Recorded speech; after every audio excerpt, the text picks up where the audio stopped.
He knew people better than they knew themselves, not by magic, by pattern, by watching, studying, becoming. He moved through cities like a ghost, changing names, accents, even birthdays. But this time, he found a new angle, one no one saw coming. He began showing up at doors across the country, to men and women of every background, every race, every walk of life. He called them brother, sister, cousin. He didn't just claim the bloodline, he built it, with old photos doctored to include himself, family trees rewritten with names that never existed, and the most powerful tool of all, stories. Stories that connected lives across decades. Stories about shared grandfathers, military service, lost letters, forgotten birthdays, told with such precision, such emotion, that people wanted to believe, and they did. They invited him in. They shared meals, secrets, bank accounts. Because when someone tells you you're family, and they say it with enough pain in their eyes, you believe it. Until one woman didn't.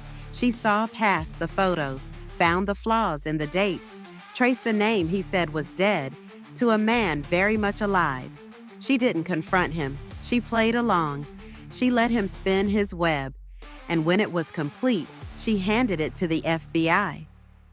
Turns out, he'd done it over 200 times. A fabricated cousin here, a lost brother there. He never stole identities. He created them, then moved into them like empty houses.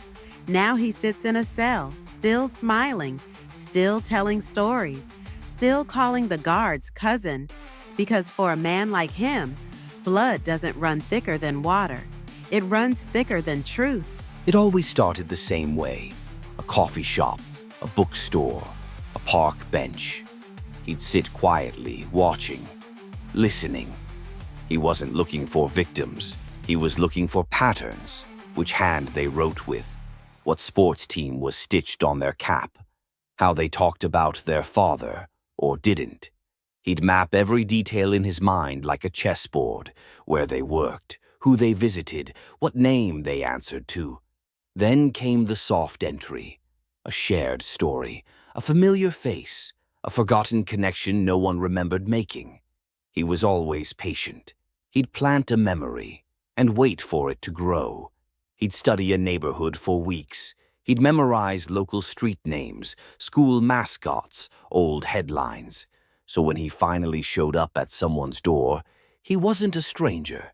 He was the missing piece they never realized was gone. The stories alone weren't enough, so he made them real. He became a ghost inside photo albums, cropping himself into wedding shots, adding his face to childhood birthdays. He spent hours in thrift stores, buying vintage cameras, old photo frames, military patches. Then came the names. He built new branches on family trees, printed obituaries for relatives that never lived, created entire lifetimes, all in the margins.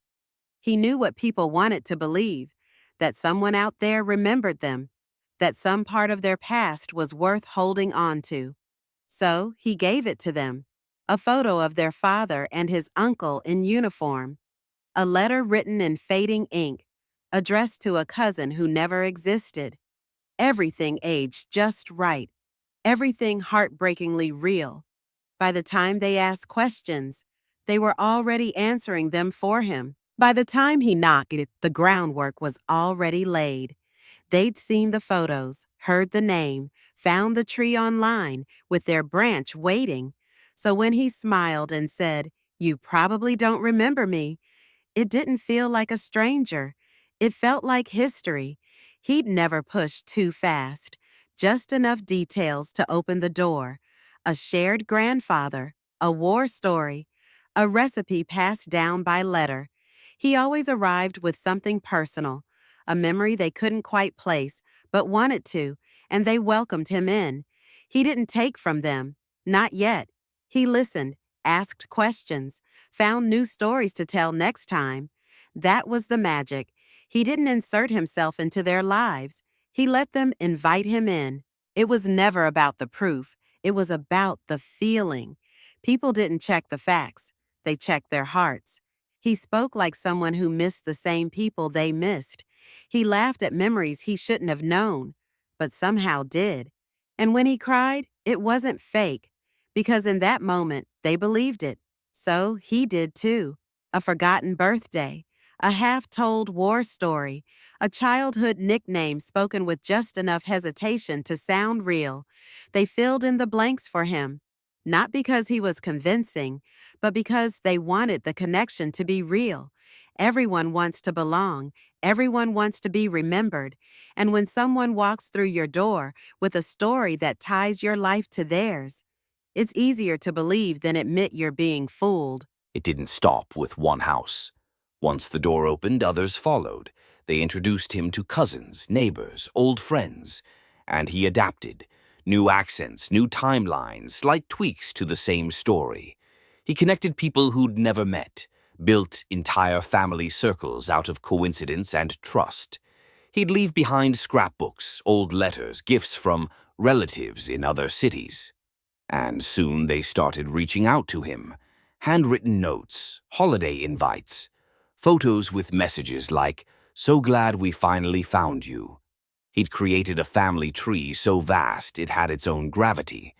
And they orbited him, not because he was the center of truth, but because he gave them something more powerful, a shared story. And stories, when told well enough, become real. She smiled like the rest. She welcomed him in, but she didn't believe him. Not entirely. Her name was Lena, a retired teacher, quiet, observant, the kind of person who noticed typos on gravestones. He told the same story, shared the same photos, the same tree. She nodded, listened, played along, but every night she wrote things down, dates, names, places.